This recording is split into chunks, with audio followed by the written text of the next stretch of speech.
ISRO chairman S. Somnath സംസാരിക്കുകയാണ്. ഈ രാജ്യത്തുണ്ടാക്കേണ്ട ഒരു മാറ്റം അതിന്റെ സാമ്പത്തിക ഘടനയിലും തൊഴിലവസരങ്ങളിലും അതുപോലെ തന്നെ അതിലിടപെടുന്ന ആളുകളുടെ സാമൂഹ്യ പശ്ചാത്തലങ്ങളിലും ഒക്കെ ശ്രദ്ധിച്ചാൽ നിങ്ങൾക്ക് മനസ്സിലാകും.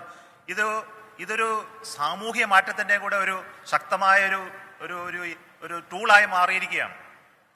ഇത് തന്നെ നമ്മുടെ മറ്റു പല മേഖലകളിലും നമുക്ക് കാണാൻ കഴിയും. പ്രത്യേകിച്ചും നമ്മുടെ ആരോഗ്യ മേഖലയിൽ നിങ്ങൾക്കറിയാം, ഇന്ത്യ ഇന്ന് ഒരു അടിസ്ഥാന മരുന്നുകളുടെ നിർമ്മാണത്തിനും എക്സ്പോർട്ടിനും പറ്റുന്ന ഒരു വലിയ പ്രധാന പങ്ക് വഹിക്കുന്ന ഒരു രാജ്യമാണ് ഇന്ത്യ.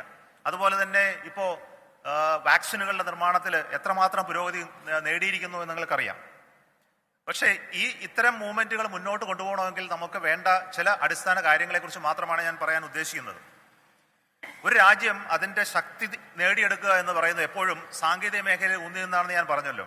അതിന് വേണ്ടത് അടിസ്ഥാനപരമായിട്ട് വിദ്യാഭ്യാസ മേഖലയുടെ വികസനം, നമ്മുടെ നല്ല യൂണിവേഴ്സിറ്റികളുടെ നിർമ്മാണം, സാങ്കേതിക മേഖലയിൽ ഊന്നിയ വ്യവസായങ്ങളുടെ ഒരു ശൃംഖല തന്നെ ഉണ്ടാക്കിയെടുക്കൽ, ഈ വ്യവസായങ്ങളും ഇത്തരം വിദ്യാഭ്യാസ റിസർച്ച് ഗവേഷണ സ്ഥാപനങ്ങളുമായിട്ടുള്ള ബന്ധപ്പെടൽ, ഇവയൊക്കെയാണ് നമ്മുടെ രാഷ്ട്രത്തിന്റെ ഒരു സാങ്കേതിക ഉന്നമനത്തിന് നാന്ദിയായി മാറുന്നത്.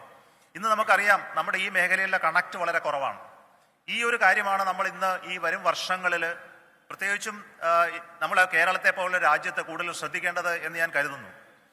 നമ്മൾ വിദ്യാഭ്യാസം നൽകി മിടുക്കരായ വിദ്യാർത്ഥികളെ പഠിപ്പിച്ചിറക്കുക മാത്രമല്ല, അവർക്ക് തൊഴിൽ കൊടുക്കേണ്ട ഒരു വലിയൊരു ഉത്തരവാദിത്വം കൂടി നമുക്ക് മുന്നിലുണ്ട്. പക്ഷെ ആ തൊഴിലുകൾ കൊടുക്കാനായിട്ട് ഇന്ന് സർക്കാരിനോ പ്രൈവറ്റ് മേഖലയ്ക്കോ അതിന് എത്രയോ അധികമാണ് ഇന്ന് വിദ്യാഭ്യാസ മേഖലയിലൂടെ പുറത്തു വരുന്ന കഴിവുറ്റ ചെറുപ്പക്കാരുടെ എണ്ണം. പക്ഷെ ഇത് നമുക്ക് ഹാൻഡിൽ ചെയ്യണമെന്നാണ് ഉണ്ടെങ്കിൽ അതൊരു പുതിയ മേഖല ഒരു വഴി തുറന്നുകൊണ്ട് മാത്രമേ സാധിക്കുകയുള്ളൂ. അത് ഒരു എന്റർപ്രണറിയൽ സ്പിരിറ്റ് ഉണ്ടാക്കിയെടുത്താൽ മാത്രമേ നമുക്ക് ഇന്ന് രാജ്യത്ത് ഇത്തരം പ്രശ്നങ്ങൾ വളരെ എഫിഷ്യൻ്റായിട്ട് നമുക്ക് മുന്നോട്ട് കൊണ്ടുപോകാൻ കഴിയൂ എന്നുള്ള കാര്യമാണ് നമുക്കിന്ന് തിരിച്ചറിയേണ്ടത്.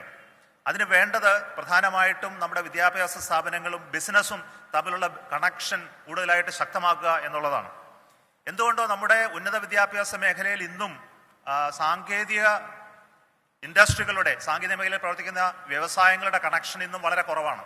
പലപ്പോഴും ഇവിടെ നടക്കുന്ന റിസർച്ചുകൾ ശിവഗിരി തീർത്ഥാടന വേദിയിൽ ISRO ചെയർമാൻ S. സോമനാഥ് സംസാരിക്കുന്നതിന്റെ തത്സമയ സംപ്രേഷണമാണ് കണ്ടത്. 24 അഞ്ചിന്റെ വജ്രത്തിളക്കം.